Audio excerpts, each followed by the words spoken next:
গোটা টিমে 15 জন লাক্সারি গাড়ি কিনে নিয়েছে, কিন্তু ওয়েট করছিল আমারও দিন আসবে, আমি ফাইট ব্যাক করবো, আমি বাউন্স ব্যাক করবো। আজকে করে দেখিয়েছে। এটাকেই বলে বাঘের বাচ্চা, এটাকেই বলে বাঘের বাচ্চা।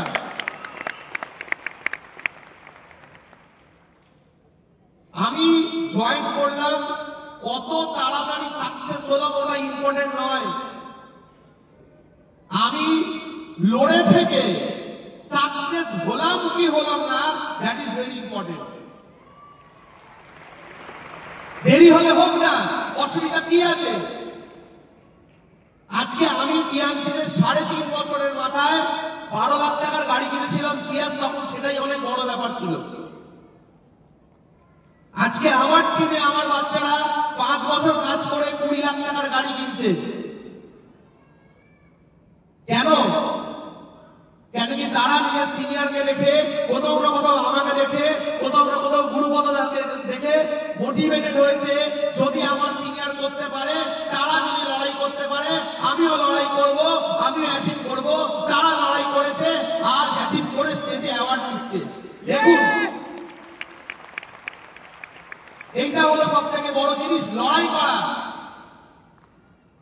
জীবনে যদি কোনোদিন ফ্রাস্ট্রেশন আসে, তাহলে একটা কথা, আয়নার সামনে গিয়ে দাঁড়িয়ে নিজেকে জিজ্ঞেস করবেন, আমি শুরু কেন করেছিলাম? আমি জিততে এসেছি না হারতে এসেছি? শুনতে পেলাম না।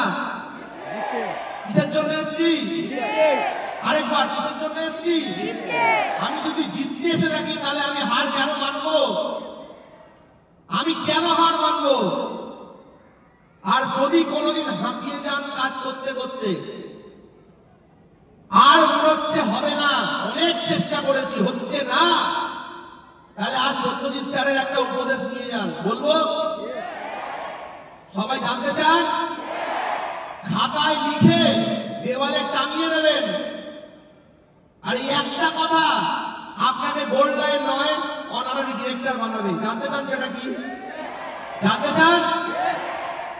যদি ফ্রাস্ট্রেশনে কাহিল হয়ে যায়, চোখ ঝাপসা হয়ে যায়, শরীরের সমস্ত ঘাম ঝরে, মনে হয় আর শরীরে কোনো এনার্জি নেই, আর পারবো না, একটা কথা, আর একটা পা।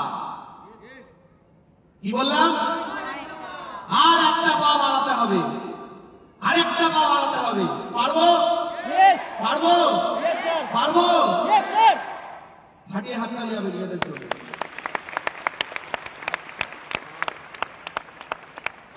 যে ভেবে নিল সে হেরে যাবে, সে হেরে যাবে বস। আর যে ভাববে যে আমাকে জিততেই হবে, সেই জিতবে, সেই জিতবে। আজকে তার জলজান্ত প্রমাণ আপনাদের প্রত্যেকটা সিনিয়র। আপনারা যারা এই ঘরে বসে আছেন, আপনারা আপনাদের সিনিয়রের হাসি দেখেছেন, সাকসেস দেখেছেন। এই ঘরে 99% লোক যারা টিএমসিতে জয়েন করে কাজ করছে, আপনারা আপনাদের সিনিয়রের সাকসেস দেখেছেন। আপনারা সুরজ শর্মার 1 কোটি টাকার ঘর দেখেছেন। আপনাদের টিমের টপ লিডারদের আপনি ব্র্যান্ড নিউ লাক্সারি গাড়ি দেখেছেন। কিন্তু তাদের চোখের জল সত্যজিৎ স্যার দেখেছেন, যখন তারা একলা ছিল, কেউ ছিল না, না স্টেজ ছিল, না অ্যাচিভমেন্ট ছিল, শুধু তাদের জীবনে কালো ছায়া আর অভিশপ্ত জীবন ছিল। তারাও চোখের জল ফেলতো আর আমাকে বলতো, স্যার আমাদের দ্বারা কি হবে? আমি নিজের চোখে সুরজ স্যারের জল দেখেছি, চোখে রঞ্জন স্যারের জল দেখেছি, আপনাদের প্রত্যেকটা সিনিয়রের ফ্রাস্ট্রেশন মুখ দেখেছিলাম। আর একটা কথাই বলেছিলাম, বিশ্বাস করো টিএমসিকে, আর বিশ্বাস করো আমাকে। হার মেনো না।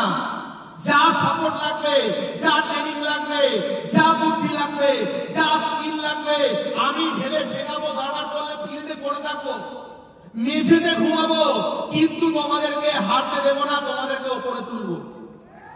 বলেছিলাম। এখনো সেই দিন মনে পড়ে, হলদিয়াতে মেঝেতে ঘুমোতাম, পকেটে আমারও টাকা থাকতো না। আপনি চিন্তা করুন, আমি নিজে হলদিয়াতে মেঝেতে ঘুমোতাম, ছোট্ট একটা অফিস নেওয়া হয়েছিল, আমি আর সৌরভ স্যার আপনাদের, আমরা দুজন মিলে সেই অফিসটা চালাতাম। তখন সুরজ স্যারের কোনো জয়নিং হয়নি, ওনার অস্তিত্বই ছিল না, কেউ ছিল না। ওই একলা একলা দুজন মিলে প্রোগ্রাম করতাম, আর রাত্রিবেলা ওই মেঝেতে একটা ক্যাথা পেতে আর একটা বালিশ, আর বালিশটাও কি বালিশ জানেন? রিজেক্টেড বালিশ। যে বালিশ ফেলে দেয় তার তুলো নষ্ট হয়ে গিয়ে তক্তা হয়ে যায়, ওরকম একটা বালিশ আমার কপালে জুটেছিল। জানি না এত ভালোবাসা দিয়ে কে নিজের বাড়ির থেকে ওই বালিশটা দিয়েছিল, তবে যে দিয়েছিল সে টিএস থেকে ফুটে গেছে, ভালোবাসা শুট করেনি। আর সেই বালিশে যখন মাথা রাখতাম মনে হতো লোহার ওপর মাথা রেখেছি, সারা রাত্রি ঘুম আসতো না, মশার উৎপাত, সারা রাত্রি মশা কামড়াতো। ছোট্ট একটা, কত হবে 10 foot by 6 foot, 10 foot by 6 ফুটের একটা ঘর, ওটা নাকি অফিস, 10 জন বসলে ঘর শেষ হয়ে যায়। আর প্রসপেক্ট করা হতো, কখনো কোনো সপ্তাহে একটা, কোনো সপ্তাহে 0। আর আমার পকেটে টাকা থাকতো না ওই সময়।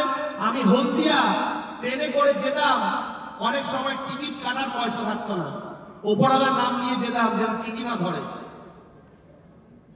আপনি বিলিভ করবেন না, প্রত্যেক মঙ্গলবার মাসে 4 বার আমি গড়িয়া থেকে হলদিয়া যেতাম, মাসে 4 বার।